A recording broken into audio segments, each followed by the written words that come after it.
السلام علیکم ورحمۃ اللہ وبرکاتہ نحمدہ ونصلی علی رسولہ الکریم۔ ناظرین کرام، آپ اس غیر مقلد کو دیکھ لیں جو آپ کو اسکرین پر جس کی تصویر نظر آ رہی ہے۔ اب دیکھیں، عجیب سلسلہ ہے، عجیب ترتیب ہے۔ جہاں بیچارے پھنس جاتے ہیں، جہاں کوئی راستہ نظر نہیں آتا، تو اس وقت ان کو فقہ حنفی بھی قبول ہے، اس وقت ان کو امام ابو حنیفہ بھی قبول ہے، اور پھر امام ابو حنیفہ کی بات بھی درست ہو جاتی ہے۔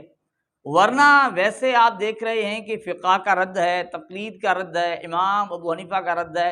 ایسے یعنی یہ ایک قسم کے، یا یوں سمجھو فریب باز لوگ ہیں کہ لوگوں کو کہتے ہیں ہم ائمہ کا احترام کرتے ہیں، ائمہ کی عزت کرتے ہیں، لیکن اس طرح نہیں ہوتا۔ ہماری اس سے پہلے ایک ویڈیو کے اندر ہم نے ان کے شمشاد سلفی کی ویڈیو پیش کی، جس میں وہ کھلم کھلا امام ابو حنیفہ کی توہین کر رہے ہوتے ہیں، یہاں تک کہ مسلمہ کذاب کے ساتھ ملاتے ہیں۔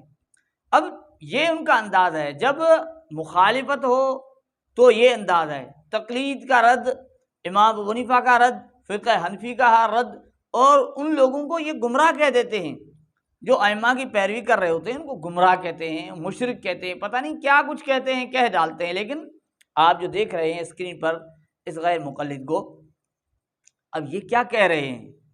دیکھیں، میں نے آپ کو کہا نا کہ جب پھنستے ہیں، ضرورت پڑتی ہے، تو پھر ساری چیزیں قبول ہیں، پھر ائمہ کا احترام بھی آ جاتا ہے، فقہ حنفی بھی درست ہو جاتی ہے، پھر ان کی بات ماننا بھی درست ہو جاتی ہے۔ اب یہاں مسئلہ چل رہا ہے بھینس کا۔ اب یہاں یہ جناب کہہ رہے ہیں کہ دیکھیں جی، بھینس، یہ ہم سے کہتے ہیں تم نے بھینس کہاں سے حلال کی؟ بھینس تو ہمارے امام نے حلال کی، ہمارے امام نے حلال کی۔ لیکن آگے جو امام صاحب کے متعلق جو بات کرتے ہیں، اس پر ہم آپ کو آخر میں انشاءاللہ بات یعنی آپ کی خدمت میں پیش کرتے ہیں۔ پہلے ہم سنتے ہیں کہ جناب کا غصہ کیا ہے، بات کیا ہے، کیا کہنا چاہتے ہیں، ذرا سن لیجئے۔ میرے پاس مسجد نبی میں سوال آیا کرتا تھا، اچھا جی آپ یہ بتائیں کہ بھینس جو ہے وہ حلال ہے، بھینس کا دودھ حلال ہے؟ اگر یہ حلال ہے تو قرآن و حدیث میں کہاں ہے یہ ہمارے امام صاحب نے اس کو حلال کیا ہے۔ اس کو کس نے حلال کیا؟ ہمارے امام صاحب نے۔ یعنی کہ ہمارے امام صاحب نہ ہوتے تو آپ بھینس کا دودھ نہ پی سکتے، بھینس کا گوشت نہ کھا سکتے، ہمارے امام صاحب نے اس کو حلال کیا ہے۔ یہ ایک مثال میں آپ کو دے رہا ہوں۔ تو یہ سوچ ہے لوگوں کی، جبکہ یہ سوچ انتہائی خطرناک ہے۔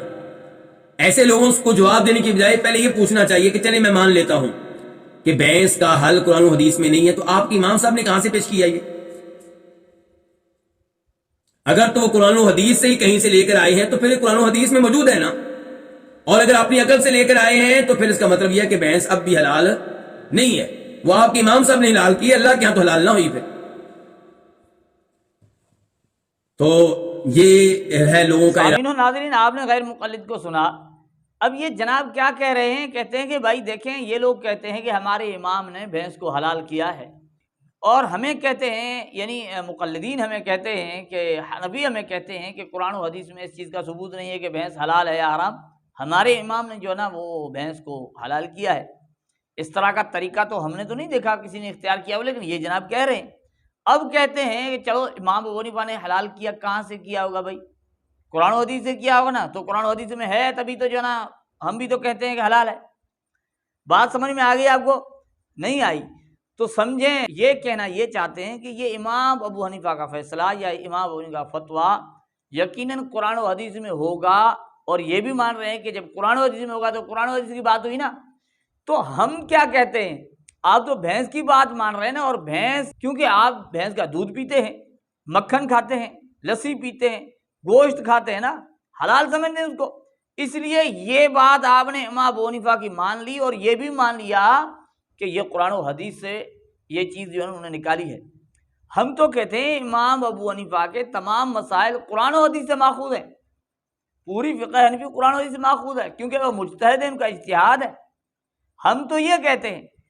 آپ کیا کرتے ہیں؟ آپ صرف اپنی مطلب کی بات آئی، آپ کو دلیل نہیں ملا، ویسے آپ کو امام ابو حنیفہ کی ضرورت نہیں تھی، ویسے آپ رد کرتے ہیں، لوگوں کہتے ہیں نہیں ماننی چاہیے۔ اب آپ کے پاس جب دلیل نہیں تھی تو اس وقت آپ نے امام ابو حنیفہ کی بغیر دلیل کے بعد قبول کر لی، اور اسے یہ بھی مان لیا کہ قرآن و حدیث سے ہے۔